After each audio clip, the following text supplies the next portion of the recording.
Welcome, everyone, to this AES Atlanta section event.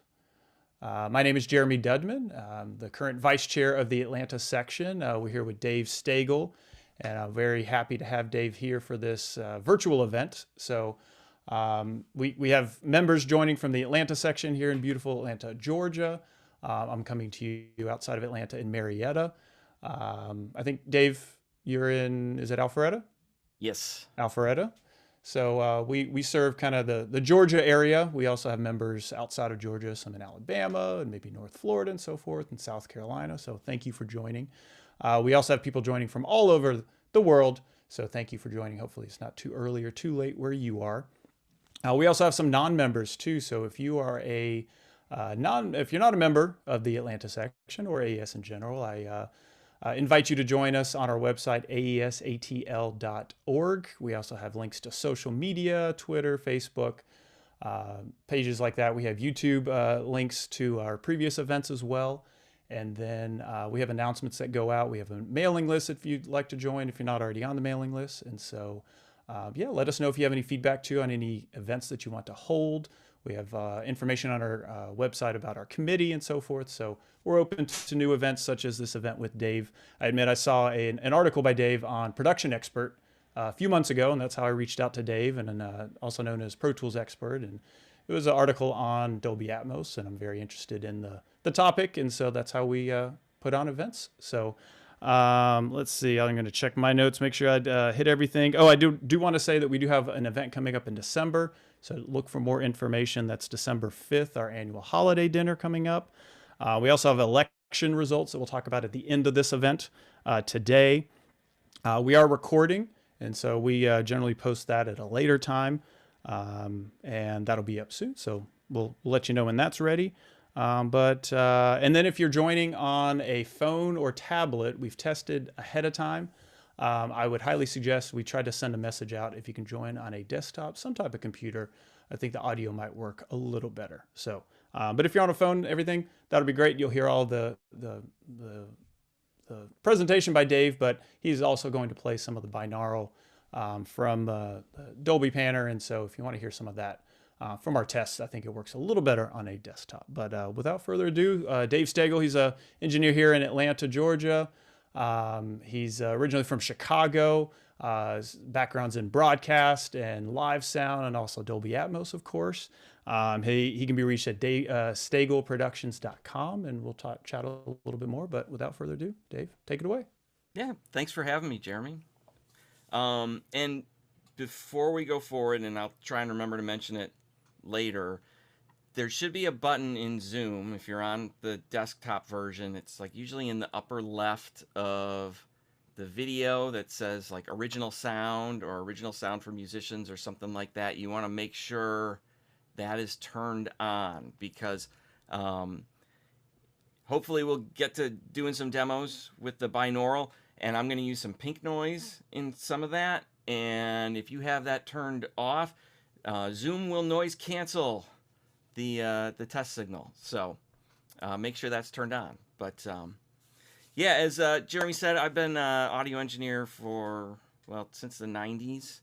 I've worked in post and music production, and I do a lot of work with houses of worship these days and travel around the country training and still mixing. And then here in my studio, I do kind of a mix of music production work and audio post.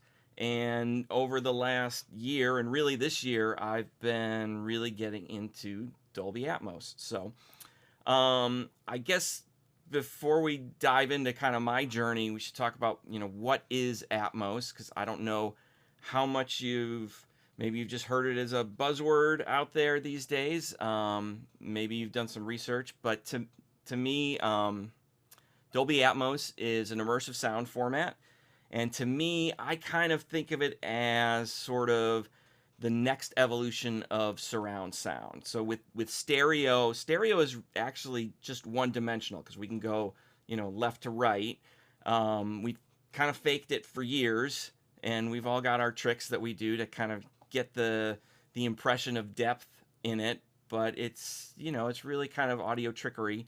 And surround sound, when we went to surround sound, we got a second dimension, basically from front to back. And now with Atmos, we've added a height component. So that's kind of the sexy, hypey thing about Dolby Atmos. One of the big things to me, though, about it is Atmos is not a channel-based format. All of our traditional audio formats that we've used, they're all channel-based, where basically what we're doing is we're routing sound to a channel, which is basically going straight to a speaker. I mean, that's what our pan knob does on our console or in our DAW. If we pan something to the left, we're just basically sending more signal to the left. If we pan it to the right, we're sending more signal to the right. That's all channel-based. Atmos, though, is object-based. And object is just kind of a fancy word for a source of sound, and it's a source that we can place anywhere within a kind of virtual 3D space. And maybe not even necessarily virtual, because we can do it with speakers, but there's some catches to that a little bit. Maybe we'll talk about. From a practical standpoint, when you're working in Atmos, you're basically, or I'm basically assigning a track to an object, and which is basically like routing the sound to an object. And then there is metadata that has the positional information, and then that moves, or the Dolby Atmos renderer reads that metadata, and then it positions that sound based on the playback system that's available. So another way to think about it is from a kind of creative standpoint. When we've been mixing in a traditional setting with channel-based, we're kind of saying, I want something to go to that speaker or that speaker. But with Atmos, we're saying, I want it over there in that part of the room, or over in that part, or there, or up there, or wherever. So it's a little different kind of concept to kind of wrap your head around. Another thing about this is there's no mix bus anymore. We have our renderer, basically, and that's the mix bus. But that renderer is something that would exist for a consumer in their consumer playback device, whether it's a receiver, a soundbar, smartphone, laptop, whatever is coming up next. The renderer is handling kind of all of that mixdown stuff that we're sort of used to. So you have to do a little bit of rethinking if you're like me and you have used lots of bus compression for a very long time. So we can't do that as much. One of the cool things about this, though, that makes Atmos different, I think, or really any kind of object-oriented format, is Atmos is a scalable format. So basically, a listener can listen on anything from a full-blown setup, like the system I have in here is a 714 system, and I'll explain what that means for anybody who doesn't know a little later. That's kind of the minimum that Dolby recommends. So you can listen on 714, but it will also scale based on whatever you're playing back. So you can listen on 7.1, 5.1, stereo. You can scale it all the way down to the binaural representation, which works over headphones. And for music right now, that's what most listeners are going to be hearing it on.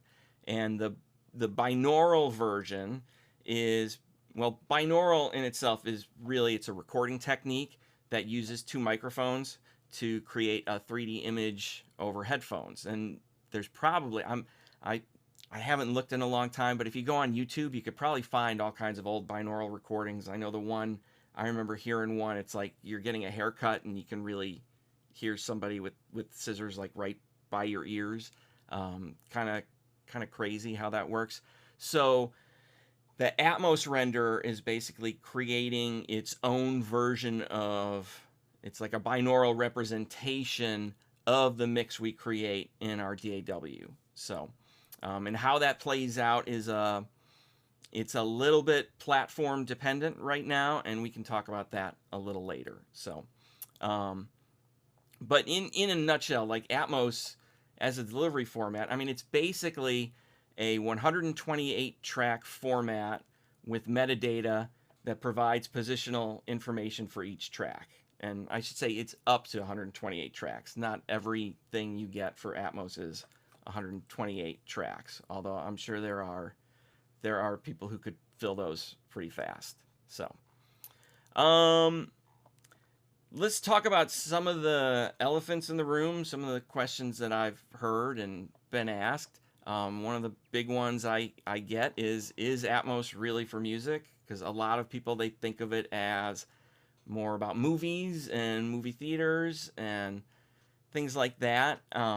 Personally, I think it absolutely is for music. That's a big reason why I installed Atmos in my studio. I love listening to music in Atmos, and I love mixing in it. Something I think a lot of people don't know or understand is that surround sound, as we know it, it was originally invented for music. The whole thing was really Walt Disney's idea when he was working on Fantasia. And if you've seen Disney's Fantasia, it's just music. It's all classical music. The first iteration of surround sound was called Fantasound, and it used a 5-speaker layout that is very similar to what we know as 5.1 today. So I definitely think Atmos is for music. Another question I see is, will Atmos for music last? What's different this time?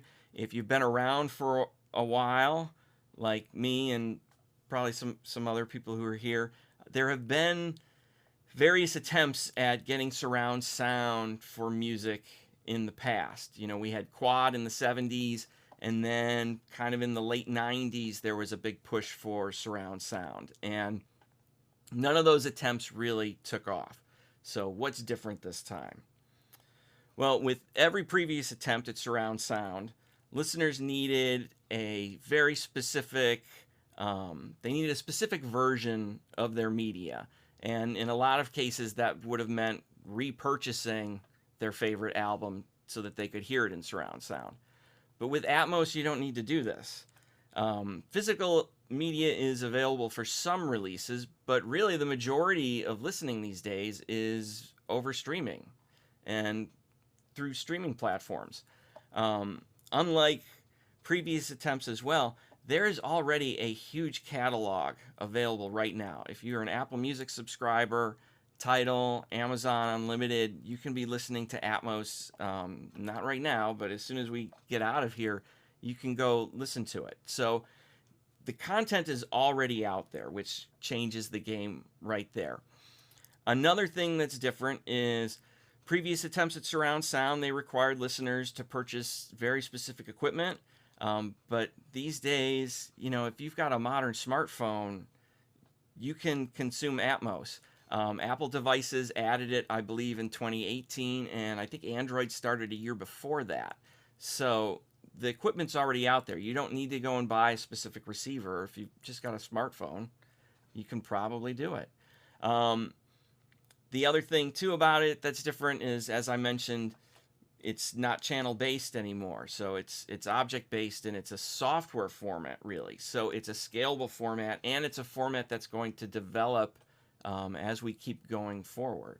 So this is probably a good place for me to pause and take questions, Jeremy, if you've got some questions. Yeah, Larry's got a question about your setup. If you could go into that a little bit. So he's noticing the Focal speakers behind you. Yep. Is your entire setup those?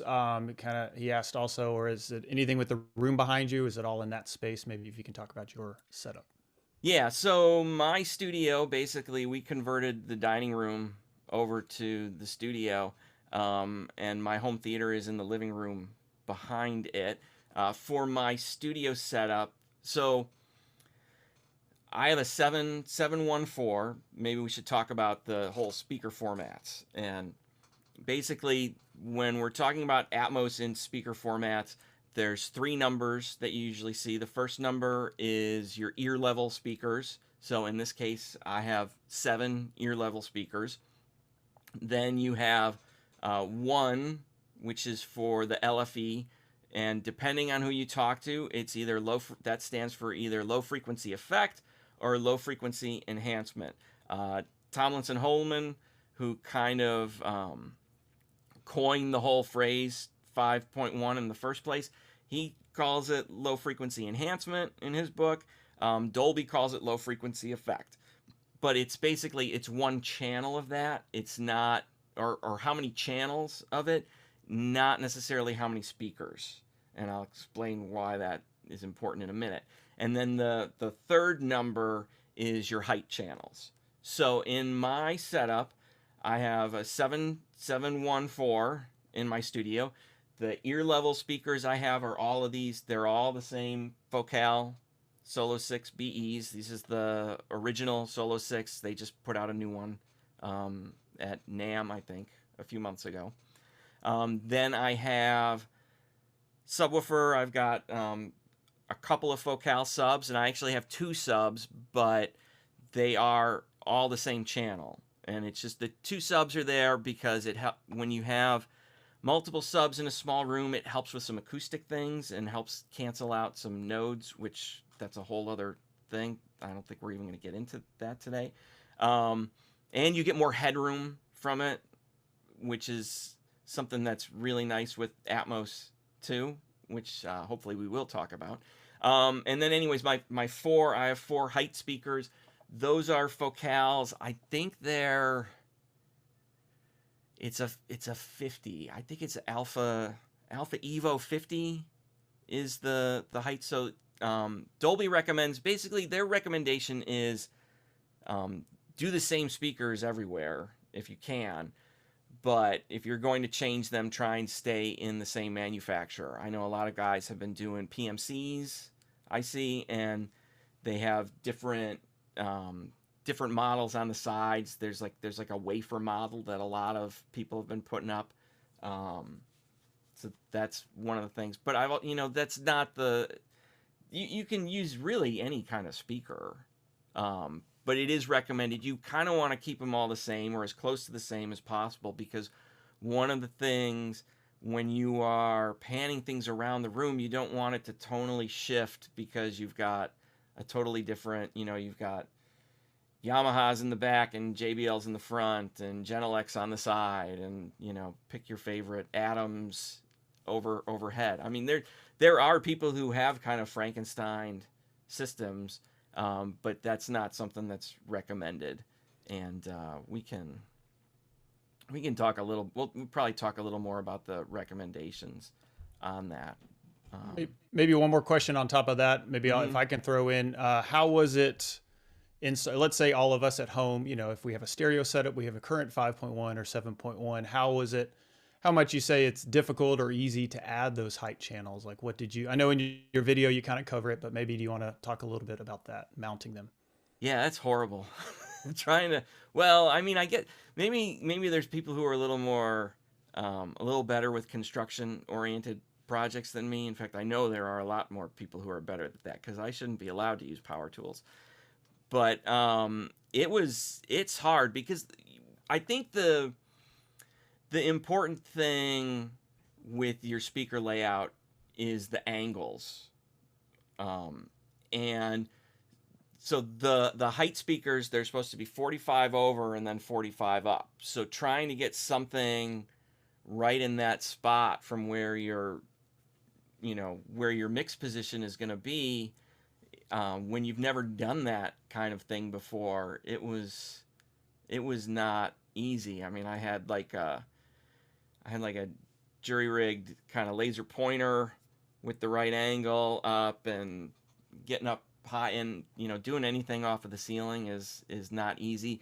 There are different ways to do it. I know some people have been putting up like lighting truss in their studios to do it. I think the main room at Capital A, or whatever their main Atmos room was, I think they used lighting truss. I know Chris Lord Algae, there's a video of his setup floating around on YouTube, and he's got lighting truss up in there. I don't like the way that looks. That just kind of throws off the vibe for me, I guess. But there's different ways. I mean, you just kind of have to get them up there. For mixing, I would not use the kind of, like, some of the consumer setups are bouncing off the ceiling. That I would definitely not do that in a studio. But yeah, that was the hardest part. Well, and part of the reason it was hard for me too was my stereo, like my left and right mains, I did not want to move those at all. So I was trying to work around those with ladders, because one of the big things for me, I knew moving into Atmos, I was still going to be doing a lot of stereo projects. And I mean, honestly, all of the projects I'm still doing are really stereo for the most part. So I didn't want to reinvent that wheel. I know where those speakers, like, they're in the right place in terms of angles and geometry and all of that. I didn't want to move them out of the way because I had spent a whole bunch of time aligning them, I don't know, when I put them in a few years ago. So I'm kind of nutty about that and really picky about speaker placement. So that made it a lot harder just from a practical and logistical standpoint, trying to get a ladder in the right place to do it. But and then I think on your video, you mentioned you changed your desk too. So I'm thinking about all of us, yeah. as we're considering that, what was that part in your consideration and how did that go? Yeah, I mean, part of the thing with the desk, I mean, if I have a big desk, I just throw lots of junk on it anyway. So I've always wanted to go smaller. I think a few years ago I saw Peter Cadis's setup, and he had like it almost looked like a little rolling computer desk, and it was really compact. And I've always loved that idea of just being able to be in a room and just have really just like me and the speakers. I mean, I need a keyboard and I need a mouse, and I have a Avid S1 control surface because I'm old school. I like having faders to actually move stuff around. But the other consideration with Atmos from an acoustic standpoint, it's a little different than probably what we're used to. Like, you really want to treat your room and kind of deaden it as much as possible in a way. The sort of traditional approach of, well, I don't even know if it's traditional, but the thing that a lot of people have done for a long time is, you do the dead thing up front and then diffusion behind you. You don't necessarily want that in Atmos. For me, my room here, like, you can't see that my walls are all treated, and I've got a cloud overhead, and then it extends back. There's the header up here is that's 15 feet back, but my room extends like another 27 feet, so back into the other room. So that helps me a lot from an acoustic standpoint. Because, the other thing you can think about with acoustics, if just taking the approach of, okay, we want to treat first reflection points. Well, with Atmos, we've got a lot of first reflection points, because now I don't just have reflection points off of my front left and right. I've got it off of the center. I've got a first reflection off of, there's a side speaker here, then the rear's one. There's a first reflection off of all of those. So you really want to kind of treat that as much as possible. But going back to the desk, so having a smaller desk is going to it's just one more thing to kind of minimize reflective surfaces, because there's always a bunch of, there's always going to be a certain amount of reflective surfaces, I think, in the studio. And, to a certain extent, some of that is just kind of natural.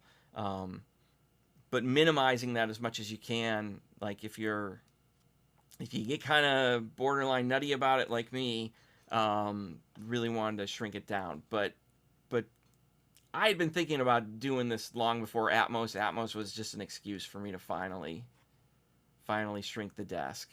There's another engineer, Warren David, up in Nashville. He's got like a really small desk, and he had built it himself. And I was looking at what he did, and I was like, okay, I can give this a shot. If it doesn't work out, I'll do something different.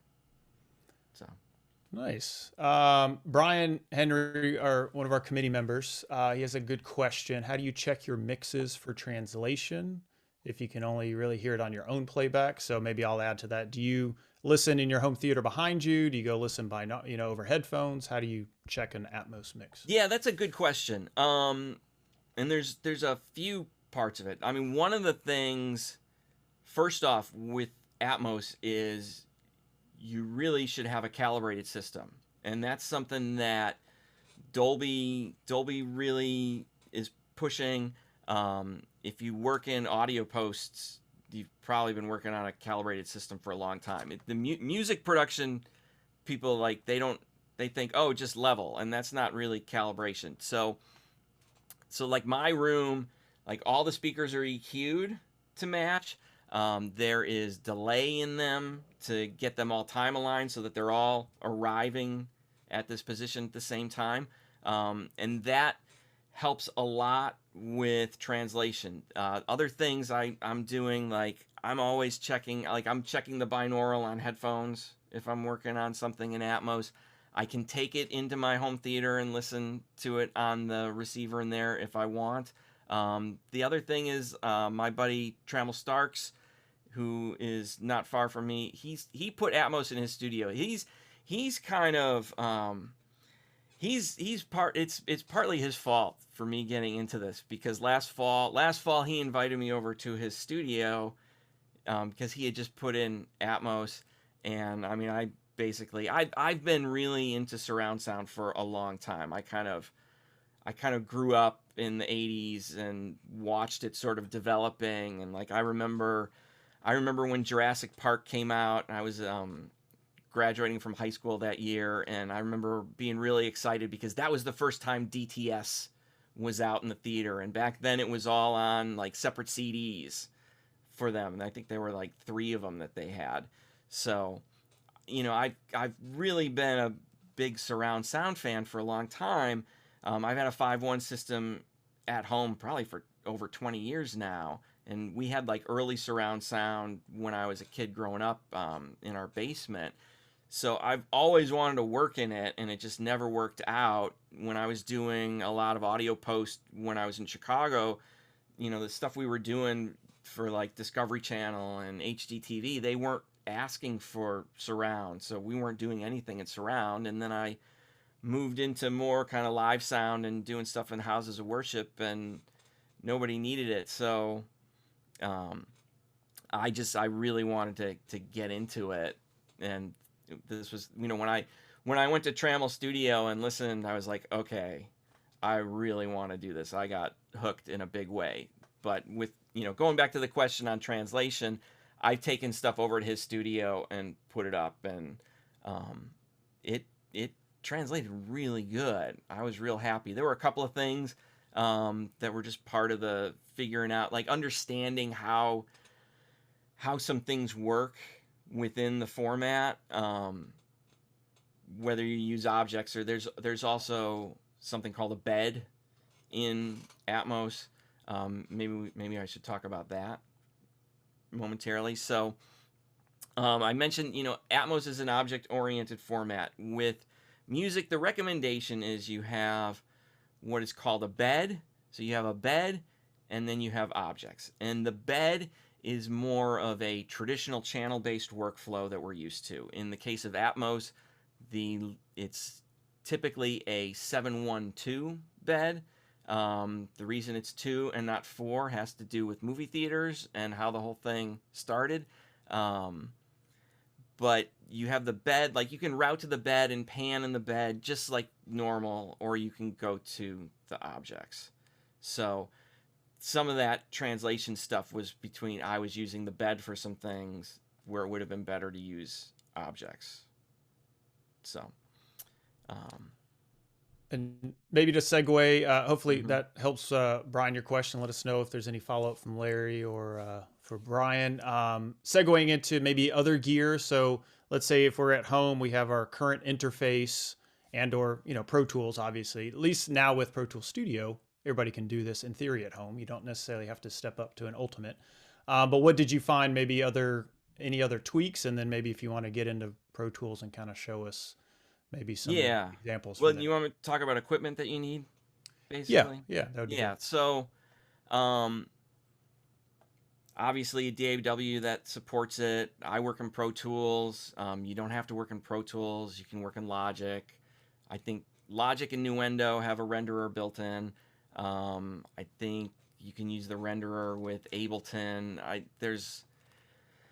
I think just about every day. I'm not sure if Reaper supports Atmos yet, but I would be surprised if it didn't. Studio One, I don't think is supporting it yet, but all of that, it'll if it's not there right now, it's probably coming. So you need a DAW that can handle it. Speakers, Dolby recommends a minimum of 714, and one of the things just to think about with speakers, and this is one of the things that I think gets confusing and is hard, because with speakers we're thinking channels, but the whole idea to me of Atmos is no more channels, and we're working with objects.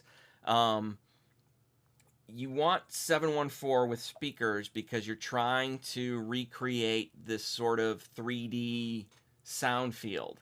And in terms of resolution, I mean, that's really what it's about, is how much resolution can you get? And you need the sides and you need the rears. One of the things I can do in the renderer here is I can switch between different, basically, speaker configurations, and I can hear the difference. What's a mix going to sound like on a 5.1 system, or a 5.1.2, or a 7.1? But to get the full thing, especially in a room my size, you really need 714, because you need the front heights and the back heights to get the full space. In a larger room, like if my space was larger, I would need probably more speakers. There's a lot of guys are using what is a 916 setup, which adds a couple of extra wide speakers between the left and the left side, like your left front and your left side. There's a wide one that goes in there, and then between the right front and the right side, and then the 916, so you have two in the front, two in the back, and then two directly overhead. So you just get more resolution for more speakers. But in a smaller room, like my room, Dolby has some different recommendations. Like they recommend the minimum speaker layout is 9.8 feet wide. My room is 10.5 feet wide, so I am just a little bit bigger than what their recommendation is for your kind of speaker layout width, and that would be from side to side, basically. So you need a room that can support it, but it's to me, it's more of a recommendation. The angles ultimately are the real important thing in terms of speaker placement, and there are documents and guides, and at the end I've got some links for stuff Atmos related if you really want to dig deeper into this, because I'm sure there's a lot of stuff I'm not going to cover. Other equipment, so speakers, you need an audio interface that will give you enough outputs. 714, that's 12. You need 12 outputs minimum to get that full 714. I went with an Avid Matrix Studio, which has, well, it's really 18 analog outputs, because they've got the 16 on D subs, and then there's another 2 balanced outs that you can use for quote unquote monitors. So like I have a pair of Ortones in here, and those are on those 2 channels. So you need an interface that can handle it. The other thing you need to be able to do, though, that's real important, is you need to have a way to calibrate your setup. So I don't know that everybody is EQing. I highly recommend it. I can do it with the Matrix Studio. That was another reason why I went with that. You need a way to EQ everything. Dolby has a recommended curve. Music guys, we have mixed feelings on their calibration curve, depending on who you talk to, which could be a whole other topic of discussion. DW, Oh, way to calibrate. And then the other thing you're going to want is you need a way to control your level. So some kind of monitor controller. Again, this is why I went with the Matrix Studio, because it has a monitor controller basically built in. There's a piece of software called Dudman that goes with the Matrix Studio, and that has a monitor control section in it. It works over Yukon. So like I have basically the Avid Control iPad app. I have that sitting right here, and that's basically my monitor controller. Because if you think about it, you've got 12 channels of speakers. If you want to turn them up or down, you got to move them all at the same time. So you need a way to do that. In terms of hardware out there, like I'm using the Matrix Studio. There's a lot of guys, they're using stuff from Focusrite. I think JBL, I think it's the JBL Intonato. I think that it does more monitor controller and calibration maybe. Apogee Symphony, I know they just updated that to do that. Matt Boudreau from Working Class Audio, he's using a Grace M908, which is basically a monitor controller, but he's feeding that, I think, with Dante. So there's different ways to do it. I did the Matrix Studio because when I started pricing out, like I looked at, do I just get a couple of old Pro Tools interfaces to get the outputs and then get an external DSP solution for calibrating? Like no matter how I looked at it from a price standpoint, it seemed like it was always either right around the same cost or more. But right now, that is definitely the pricier side of things. I mean, in addition to speakers. With speakers, you can do something like, I know Matt Wallace and Will Kennedy out in LA, they're using speakers from Cali Audio, and they've been real happy with that, and they've been taking their mixes over to other rooms, and they've been real happy with translation for that too. So I think that's everything with equipment. Software. In terms of specific software, you need the Atmos renderer, especially if you're working in Pro Tools. If you're in Logic or Nuendo, it's built in. I'm using what is called the DAPS, which stands for Dolby Atmos Production Suite. I think you can use that with Ableton too, and basically that runs on the same computer as what you're using. And then you use the Dolby Audio Bridge, which is basically, it's a core audio engine, and that feeds the audio into the renderer. There's another option out there, which is the Dolby Atmos Mastering Suite, also known as DAMS. That runs on a dedicated machine. That's more what some of the bigger studios are using. Like I think Capitol is using that, and probably your I'm not sure what the dubbing stages in LA are doing, but it's on a dedicated machine. Usually you feed that via MADI or Dante. That allows for more options. Like if you're in Pro Tools, if you've got a Pro Tools HDX system, you can use your HDX system. If you're running the Dolby Atmos Production Suite, with the latest updates to Pro Tools with the aux IO, you can kind of get around it and use your HDX DSP for processing. It's not easy, but it also, if you want to use a Sync HD for external sync, if you just don't want to eat up CPU on your machine, that's where that external mastering suite comes in handy. But with like the new M1 computers and things like that, I don't think it's going to be as necessary anymore. And most of the music people I talk to, everybody's just using the Atmos Production Suite. So, but that's really the only other software you need. I mean, there are like immersive sound reverbs and surround reverbs you can get. Exponential Audio has some stuff that I've got. Cinematic Rooms from Liquid Sonics is a popular one. The Post guys use Slapper, which is a delay, and Spanner is another piece they've got. Some of the music guys are getting into some of that stuff.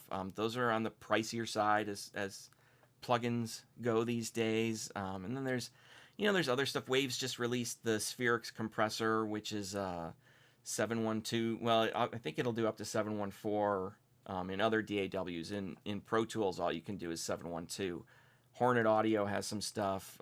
Nugent Audio has stuff out there. But, when I'm mixing in Atmos, I'm just using the same stuff as if it was a stereo mix. So you don't really need any kind of specialized plugins. It's still your EQs and compressors and reverbs and all that stuff. It still works even if they're just stereo.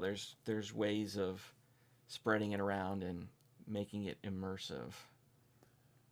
Another question here, when mixing in Atmos, does it negatively affect the balance of the mix while listening in stereo? Not necessarily. Right now, so, maybe something I should talk about that goes with that.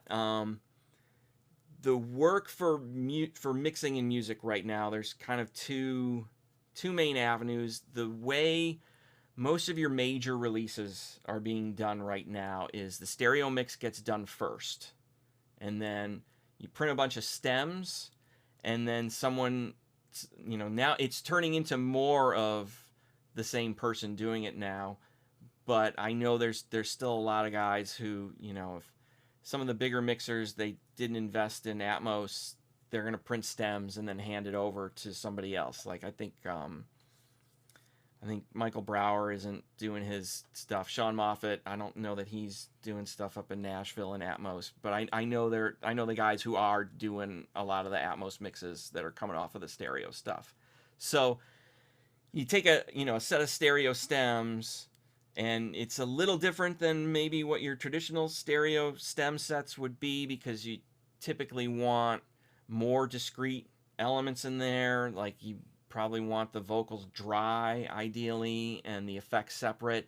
But in that kind of Atmos mixing, it's almost sort of mastering adjacent what you're doing, because you don't want to, you're not trying to reinvent the wheel and create a brand new mix. I mean, if an artist is asking for that, you can do it. But for most of it, it's really trying to take the stereo mix and just expand it into Atmos.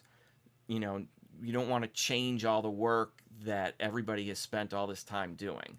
So that's one avenue. So in that sense, it doesn't really, you're not going to mess up the stereo side of things. The other side for doing Atmos mixes is basically doing them from scratch. That's kind of like I'm set up right now. Well, and this really comes from, I got the inspiration from Bob Clearmountain, who's been mixing in stereo and surround for probably 20 years now. He does it simultaneously. And I'm still tweaking a little bit, but basically I'm set up now so that I can mix in the two formats simultaneously in one session. So I can mix Atmos and then have it scaled down to stereo. Because I think, in the early days, like right now, I look at it in a lot of ways like the transition from mono to stereo. And back when that was happening, like all of the Beatles records in the 60s, prior to I think it was the White Album. No, actually it was Let It Be and Abbey Road were the only ones that were really done in stereo. Everything prior to those was mixed in mono. I think they spent like a week mixing Sgt. Pepper's in mono, and it was 4 tracks. And I think someone else came in and did the stereo mixes in a day after that, which is why you've got like the weird, like the drums are on one side and the vocals are over here on some songs, and sometimes it's on both. So that's kind of what I see happening right now with a lot of the Atmos, where we're doing the stereo first and then we're doing the Atmos later. But ultimately, I think it should move to a point, and will move to a point, where you're going to do the Atmos first, and that's going to be the master ultimately. And then the getting the stereo out of that, there's a couple of there's different ways you can do it. I mean, there's within the renderer, you can do a crash down or a fold down that basically takes everything down to stereo. So I haven't. I mean, it's a different experience, and I tend to bounce back and forth between the different versions. But in some ways, for me, it's kind of like checking on another set of speakers. It's like I'll work on an Atmos, and then I'll go, okay, what does it sound? What does the stereo re-render?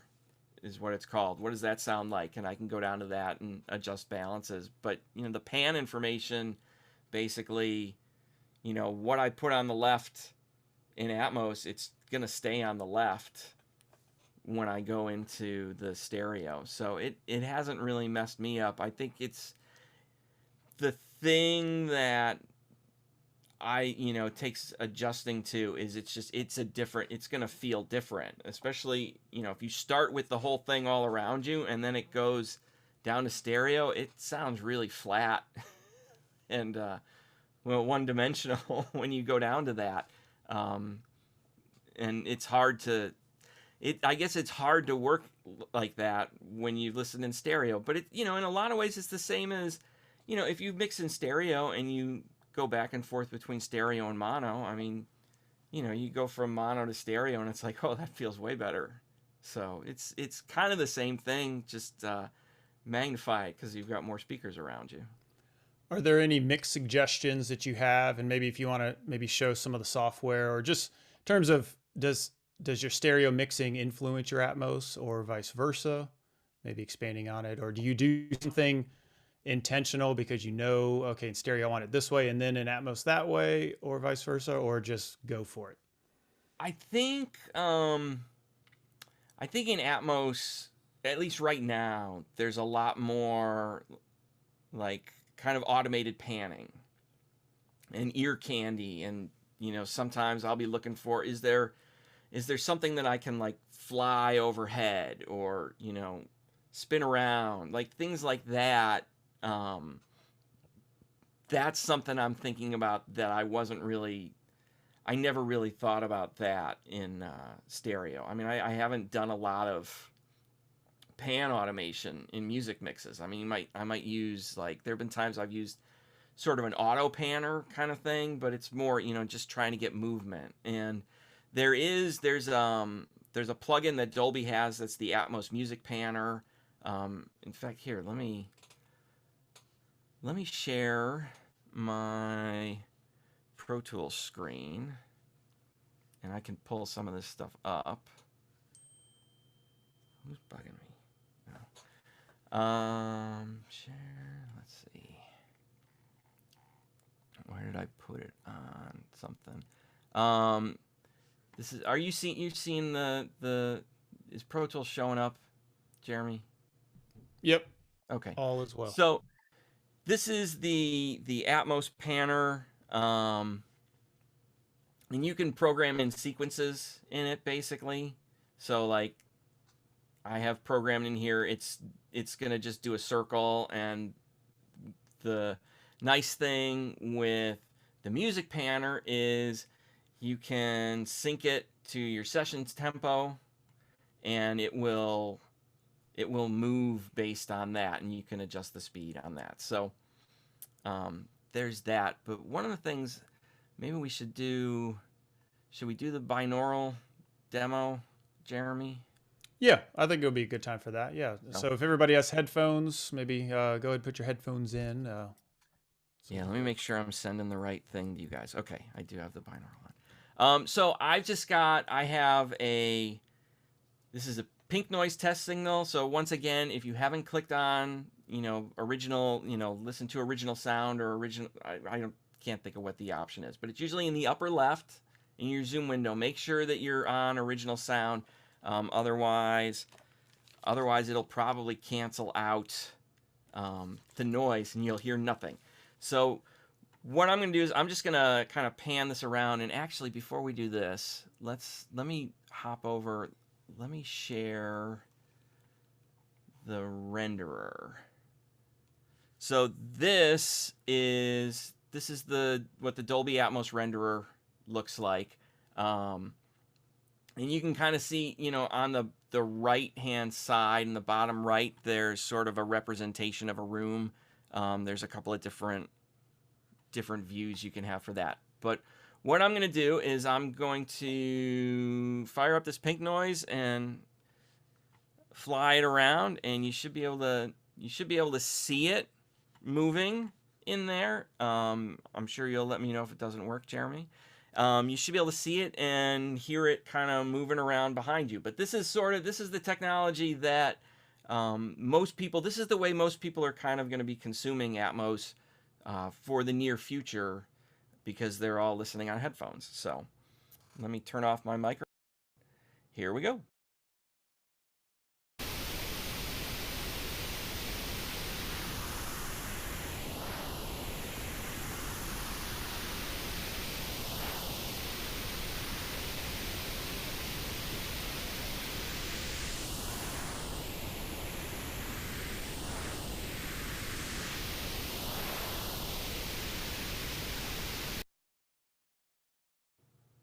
Did that work? Cool. So, how's the worship these days? Let's see. Where's my notes? What else should we talk about? Software. So in this software, while you're here, is that where you can easily, like you said, audition if it's 5.1 or? Yeah, if like up here, you can see the monitoring. If I can change it to 7.1, 5.1.4, 5.1.2. I set up different configurations. I can go down to 2.0. There's also something called a re-render that you can configure, and that's something you configure. I don't know if that window will show up, if I can even remember. I don't think it's in preferences. Re-renders. Did the window pop up? Yes. Jeremy? Okay. So you can configure different re-renders. Like I have a 5.1 setup and a 2.0 setup. If I had more outputs available, I've got a Pro Tools HD native setup, but I'm only running 32 channels. I'm not using the full 64 because I don't need it.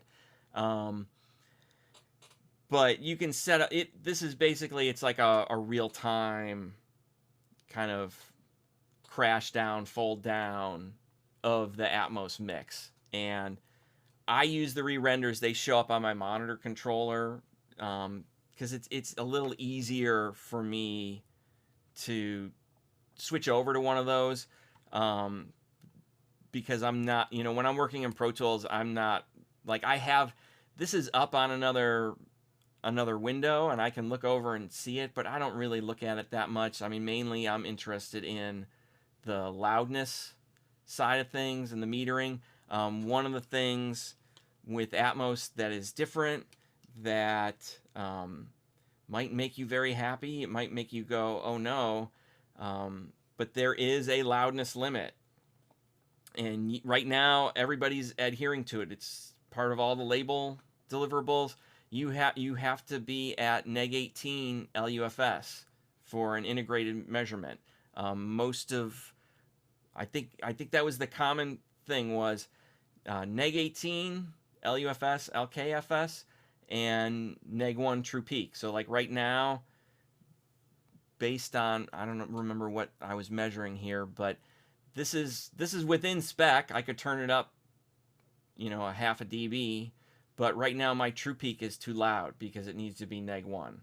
So there's a lot more room for dynamics and headroom in Atmos. There's no need for the kind of loudness wars. Like you don't need to use a crazy limiter to be quote unquote competitive anymore. If you want the sound of that, there's ways of doing that to get that kind of aesthetic that comes with doing a lot of heavy limiting, if that's what you want or that's what the artists you're working with want. I mean, you can make that choice for sure, but you don't need to do it because everybody thinks, oh, it has to be this loud now. So that's one of the things I like because I like having dynamics in there. Sure. Can you speak a little bit to Apple's version of all of this and how you might consider that when you're mixing specifically for music?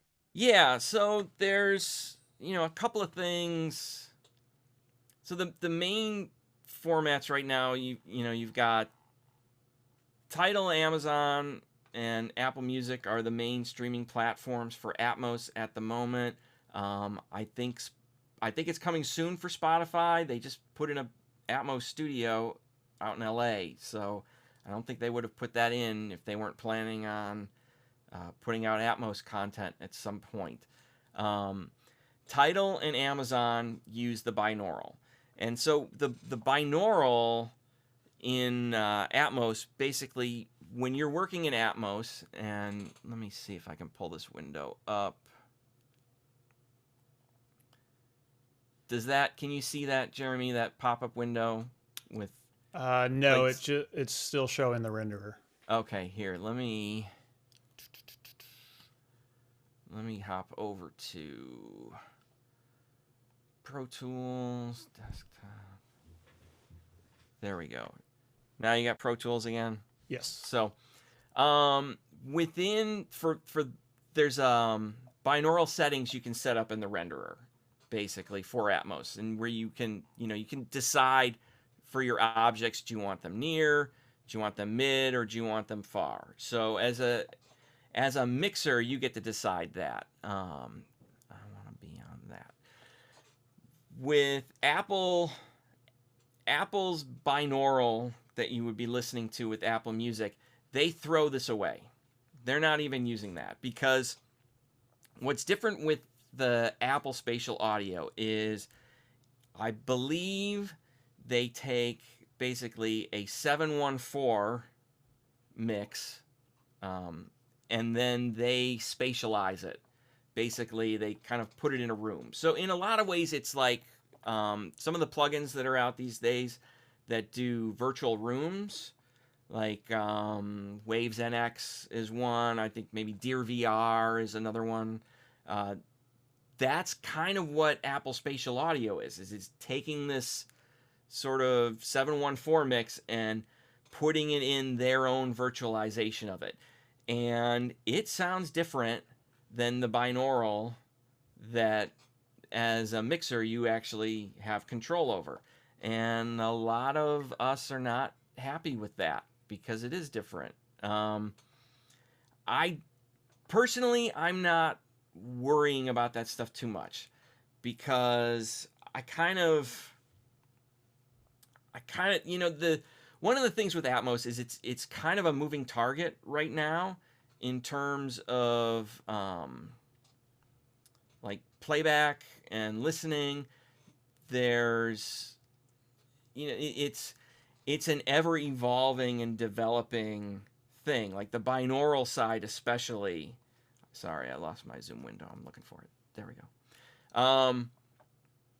It's constantly being updated, and it's getting better. So I don't worry too much about it, because like the Apple, like if I try and mix something for Apple Spatial today, it might not sound the same, 2 months from now, 6 months from now. I mean, with Apple, you never know really when they're going to change something.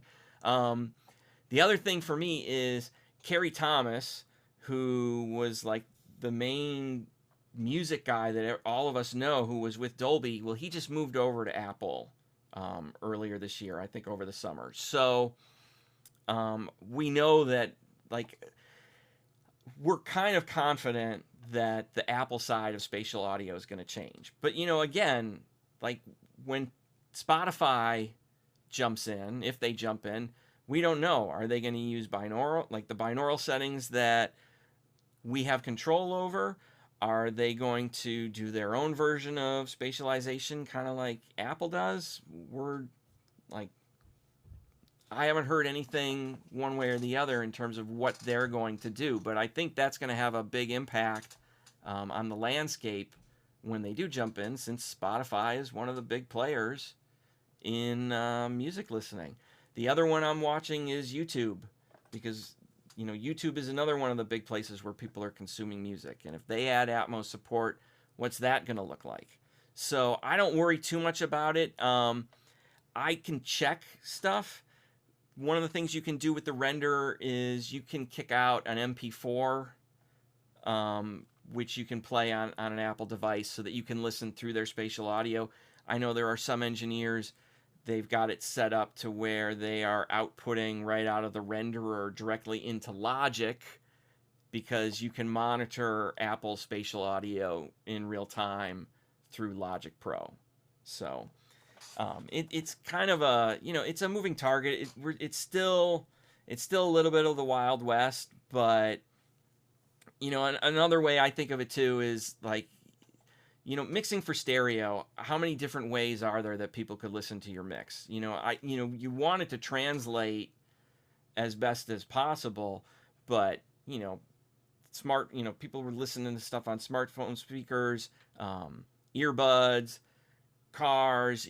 There's so many different playback systems, and that's been the case for as long as probably all of us have been alive. There's always been different stuff out there, so I don't worry too much about it. I do like to check things because I want to make sure that something doesn't get totally weird in it, but I don't try and mix for it. I know there are other engineers out there who probably have a different approach, and they really are trying to mix for it. But to me, it seems like it'd be kind of a waste of energy, especially if the whole thing changes and now years down the line, now it's totally different. I was watching a webinar with a bunch of film guys, and the way they were talking is, the speaker version, that's the master going forward. So that's really what I'm like, that's where my primary focus is. So I'll go on that, and then I will tweak in the binaural to make sure the binaural is really good. But that's the main thing with that. I think, did I answer that question?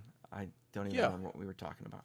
I think so. And there's a question, I think I'll call it a follow-up on there. And sorry, it's not in order for those asking, but do you suggest practicing with binaural, and how better or not better does it translate to the actual setup? I think if you want to mess around and you want to get started, like, you can mess around in the binaural and get used to it and just learn how the software works.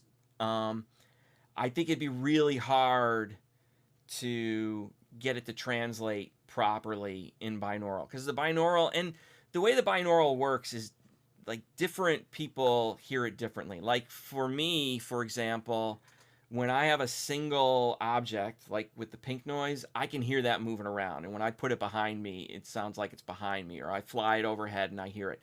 When I put in a full dense mix, I don't hear the depth the same way. And part of it, and they've even said that, like, people who are engineers, a lot of times we have a harder time hearing it, because, like, I'm hearing, as the pink noise flies around, I'm also hearing just the frequency change, because that's, like, the way we localize sounds in space.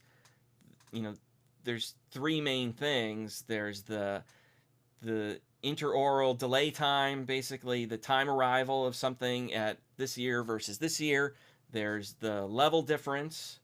And then there's also a frequency component, because as things move over, the way it's reflecting off our shoulders and the angle it's coming into our ears, all of that is different. So that's what the binaural in the renderer is doing, is it's changing the frequency and changing these delays and level relationships. And that's something that they're continuing to develop. And, one of the things now that's starting to show up are customized HRTFs. HRTF stands for head related transfer function, which is basically that's the mechanism that our brains have that tells it, it's over there or it's over there. Like, I have a custom one that I was able to make with my phone that I usually have it loaded in the renderer. Right now I'm on the default one. The latest iOS update, what is it, 15 or 16? I can't keep track. But whatever the latest iOS is that came out a little earlier this year, a few months ago, within there's a way to do a customized HRTF. Basically you take your camera, it tells you to move it around your head. I think that's another thing that's going to be a bigger part of the equation going forward. And I think the ways of getting that is going to be easier. But I also think, with speakers, people are going to be able to get, smart speakers and put them around the room, and they're going to kind of self-realize where they are in space to work with the renderer to get the positioning too. So there's a lot of potential for technology advancements, and a lot of that we're already starting to see show up. Question on that was Apple has something, somebody asked, where you photograph your face. Is that what you're talking about? Yeah, that's what I'm talking about. Thing. Yep. I can't remember where it is in there, but I'm sure if you Google it, there's probably a step-by-step on doing it. Because I did it when it first came out, and I don't remember where it was.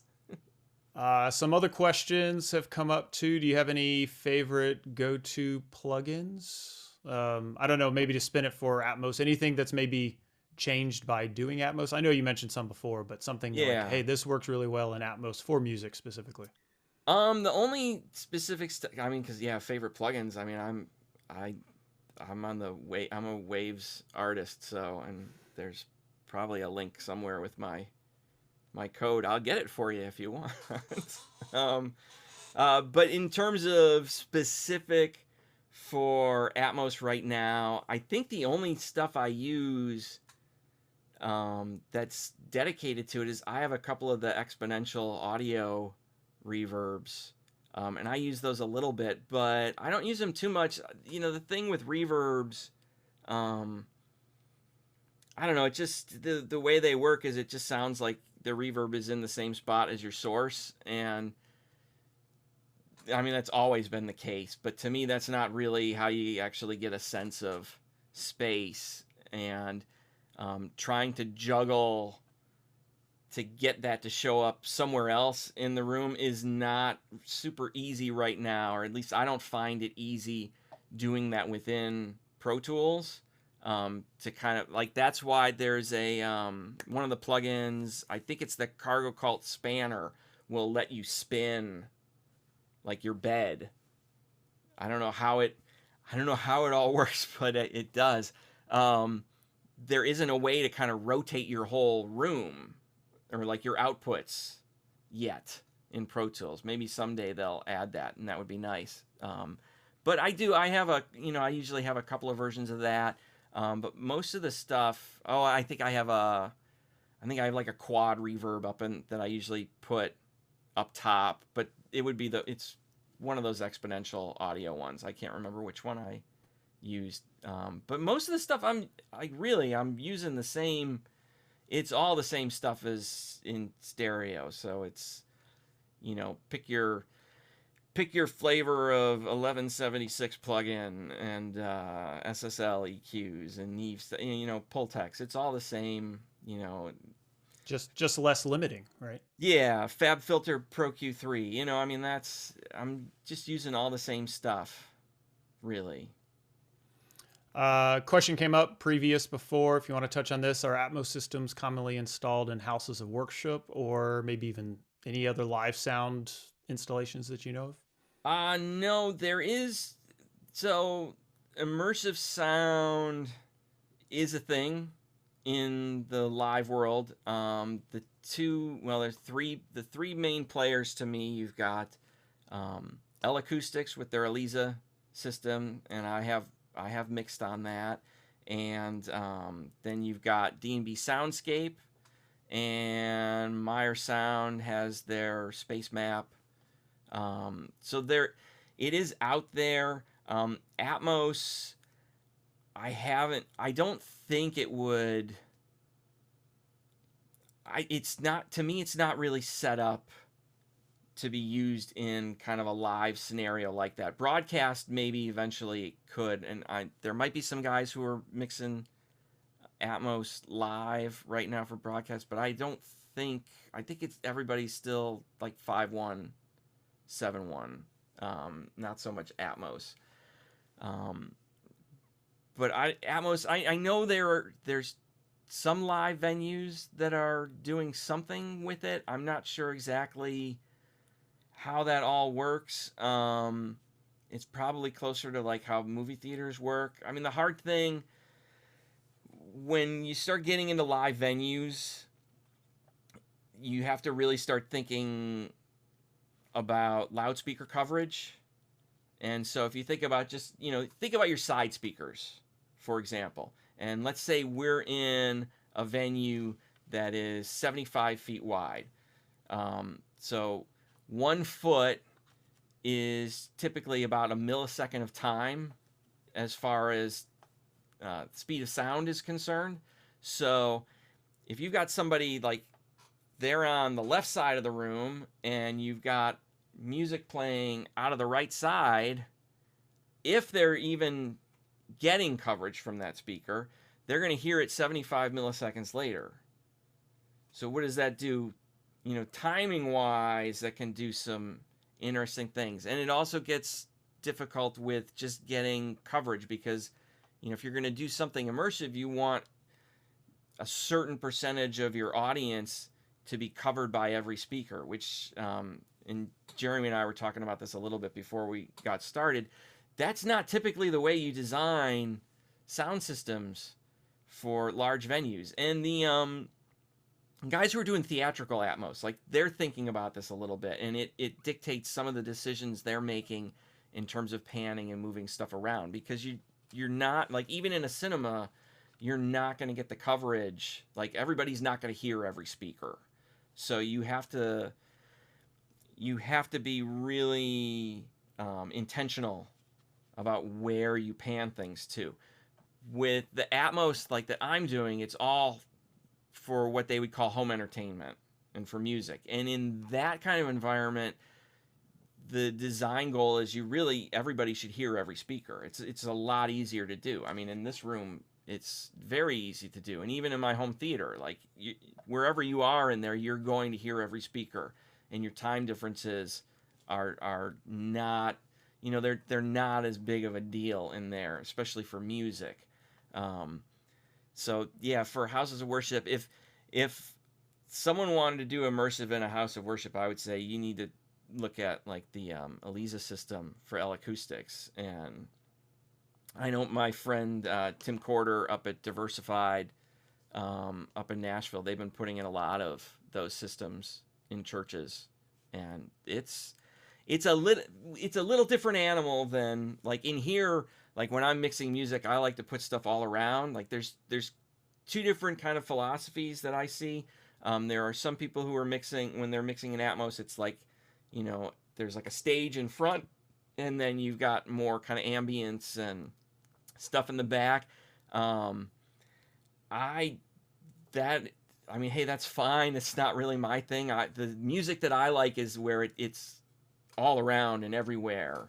And it just, to me, that it feels almost like, when I was playing in bands and we were in rehearsal spaces and everybody was in a circle, and, being on stages where you had backline behind you and side fills and wedges, and you had this, it was like an immersive thing. And when I heard Atmos for music the first time, it was like, oh, this is what I've been chasing after, like that kind of experience. And how do other people get to hear it this way, who are not in the band?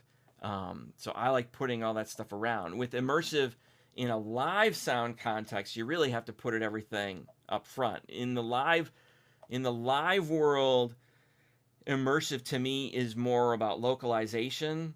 So now you can really kind of place sounds and based on where people are standing on stage, which helps with the connection. I mean, for a traditional kind of venue where you've got a left and a right hang, if you've got somebody in the middle of the stage talking, for most places you're going to sit in there, your image is being pulled towards one side or the other based on the speakers. With immersive, you can actually make it feel more like it's actually, the sound is actually originating from the same position as the person is on stage, if that makes sense, which I think it's, for an audience, it's a much more engaging experience. But this is like a rabbit trail. So Oh no. Now I am a big fan of drummers. Sorry, audience perspective. yeah, Mixing, and that's what yeah. whenever I talk about live mixing, I go, well, it better be audience perspective. Otherwise, I mean, I guess it's kind of cool to be the drummer behind it. But anyways, you know, I'm an audience perspective, but that's I spent too many years mixing live sound. yeah, I think I mean, that's where mine comes from honestly, too. like these days, I will gravitate towards audience perspective unless a client says I want it this way, and then I go, okay, And they're a we can drummer, do it that way. and they're probably the drummer Yeah. if they're So saying anything I different. am left-handed drummer's perspective There you go. for Question from earlier to not skip over this, and I think we'll maybe take last call for some questions as we're nearing the 8:20 hour here East Coast. You mentioned something earlier, not to use the Atmos speakers that have the height speakers kind of part of the front speaker.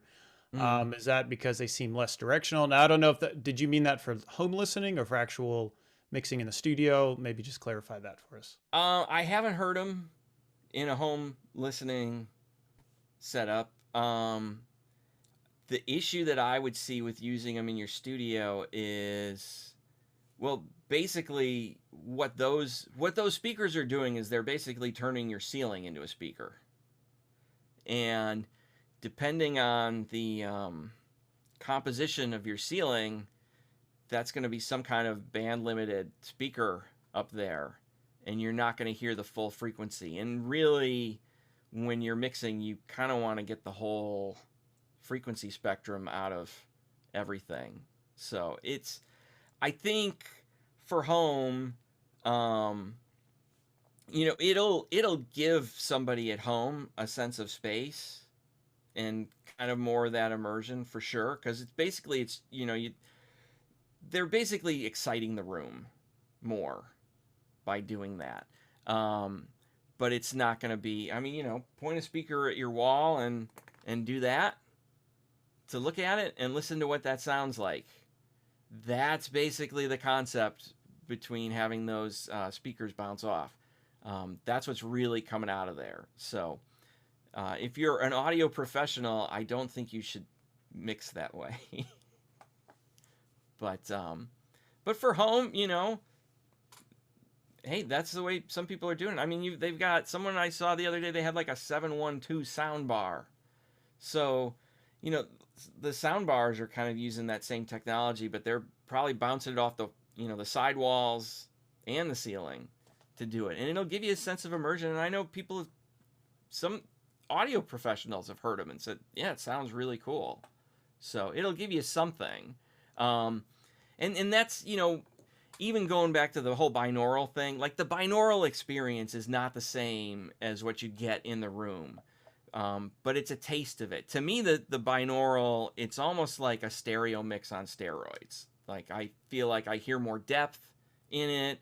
It's a little deeper. It's more spacious. The dynamics can be better. It's not flat. You don't have the weird if you pan something all to one side, now you don't hear it in the other ear. That's always weird to me. I guess if all you really listen to on headphones, you're probably used to it and doesn't bother you. But for me, it's really strange because you don't have the kind of crosstalk that you get with speakers. The binaural, it feels a little more natural, but it's not the same as being in speakers. And if you're mixing, there was a quote. This was a quote that I saw from John Haynes. And if you don't know who John Haynes is, he's Serban Genia's partner. And if you don't know who Serban is, look up Serban because he's probably the biggest mixer right now. He has 10 number one hits right now. Or he has all of the top 10 because he mixed the latest Taylor Swift. But anyways, John Haynes has been doing he does the Atmos stuff that Serban's mixing, and he says, my philosophy is to create the best immersive mix that I can for full Atmos playback and let the technology for AirPod and binaural catch up and get better. It's like I'm making a painting that is bright and vibrant, but you only see an 8-bit color version of it. Eventually the technology will improve so you can see the 24-bit or 32-bit color version as created, but you don't create in the 8-bit, because then there's no potential for it to present better in the future. So I don't know if that makes sense, but that's what, Yeah. that's part of why I would say, yeah, you don't want the reflective speakers for mixing. You want the whole thing. Going back to binaural, something I forgot to mention, something you can do really is if you're mixing in Atmos, or you've got, an artist you're working for who wants it in Atmos, you could always start it in binaural and then take it to a studio and, check it on speakers or finish it on speakers. And the other thing you can do too is if you've got, you've got someone who wants to mix in Atmos and you don't, you're not going to invest in it just yet, or aren't interested in doing that, you can call someone like me or another Atmos mixer. And I mean, that's one of the things we're doing is we're helping people move their stereo mixes into Atmos. So there's definitely different ways to do it. You don't have to say no necessarily to a project just because someone else wanted it in Atmos. There are people you can partner with who will help you take it all the way.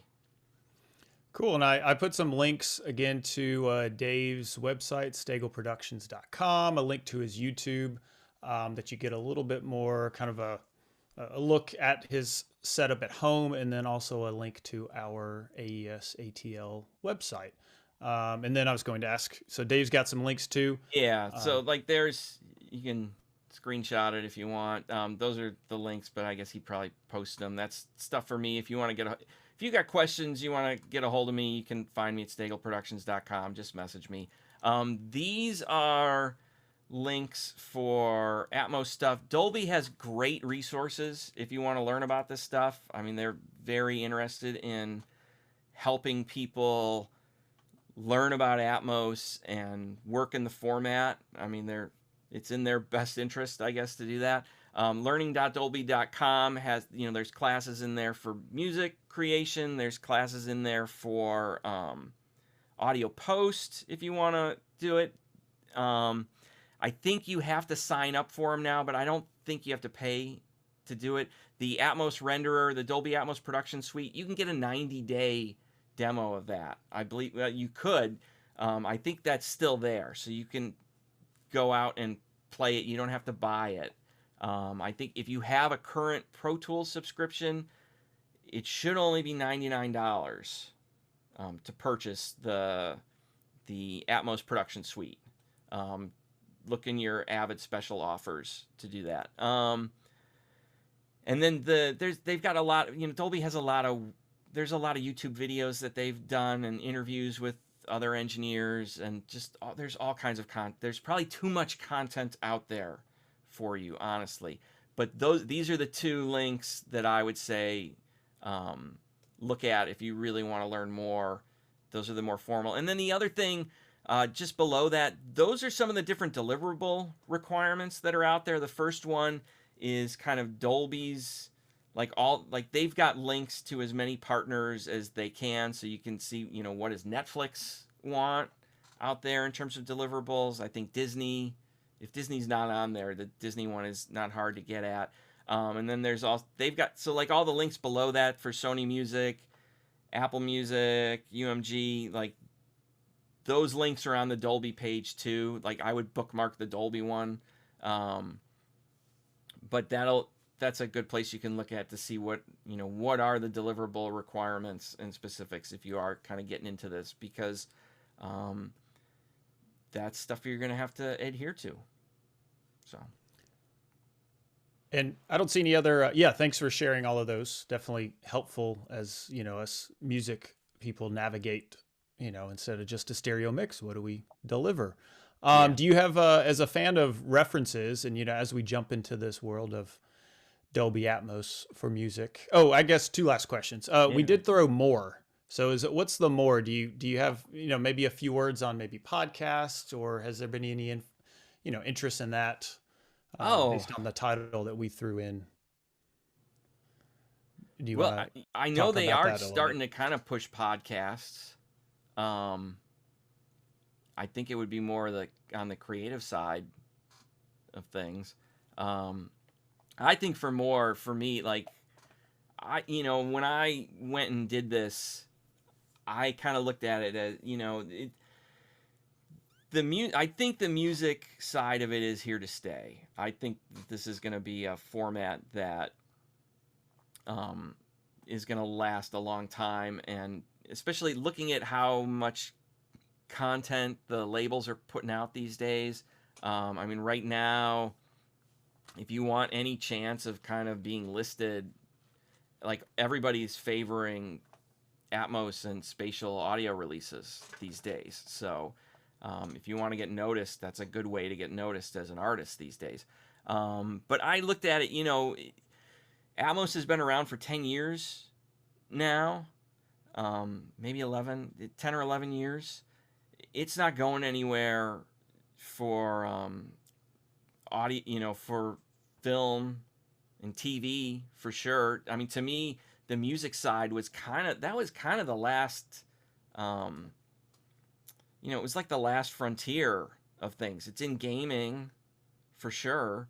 I figure, if music doesn't work out, I mean, I've been doing audio posts since the beginning of my career, and I'm always happy to do that.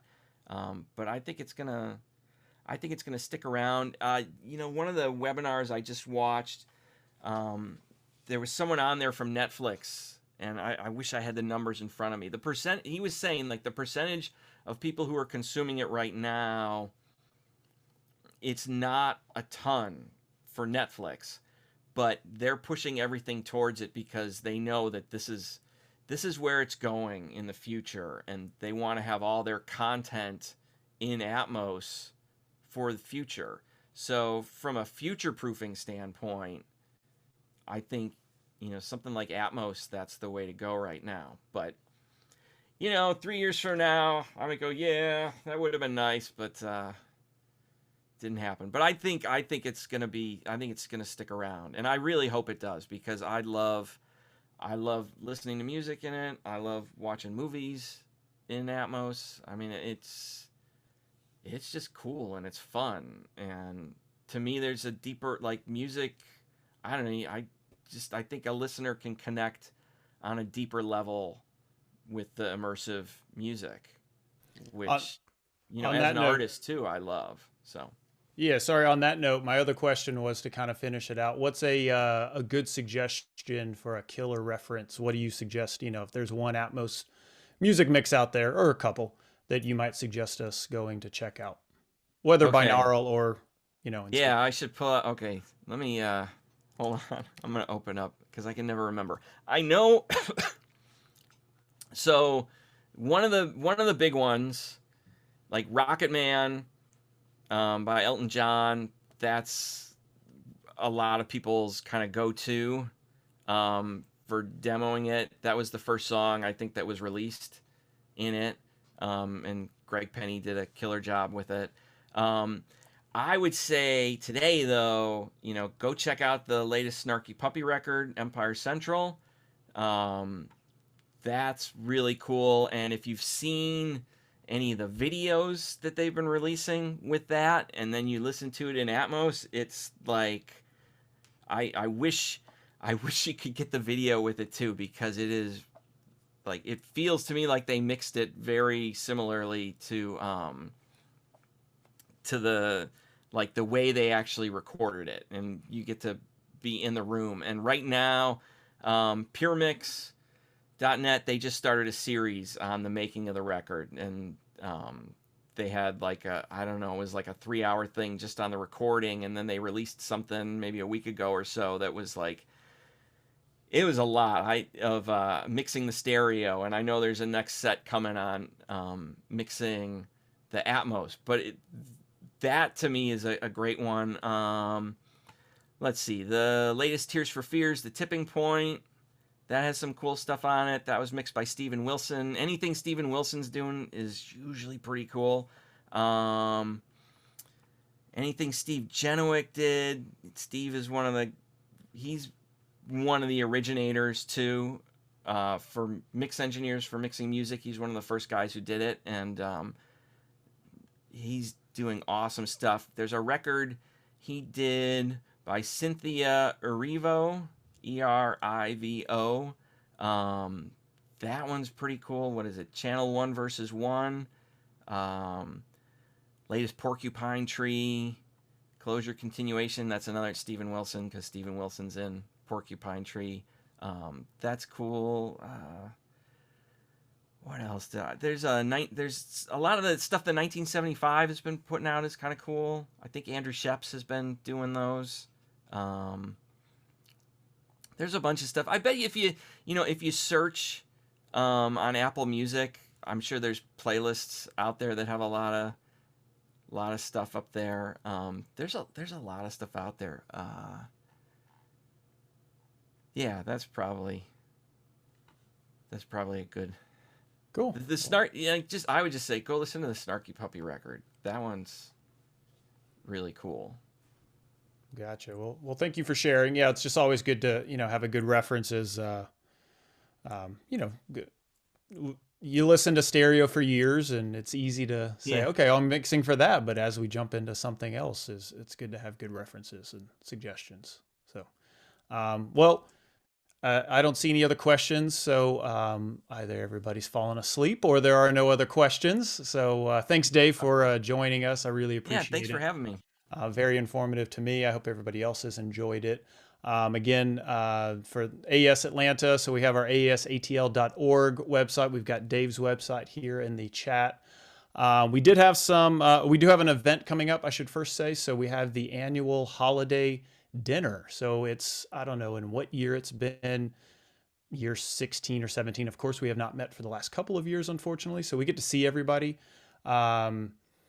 And so that will be on Monday. I believe it's Monday, December 5th. So there will be an email going out from our secretary, wonderful Deanna, soon, and she'll send that out. And that's always at Maggiano's up in, it's down the street from me, near the Brave Stadium at Cumberland. So I think it's for members only and so forth. So please check your email and information about that. Hopefully you're in the Atlanta area. You can join us for that. That's also with a lot of other organizations in town.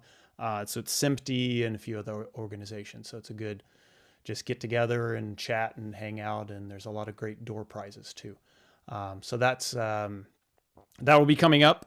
We did have just have elections too. I do want to mention this. So congratulations. We have a few new committee members. Of course, my page is not loading.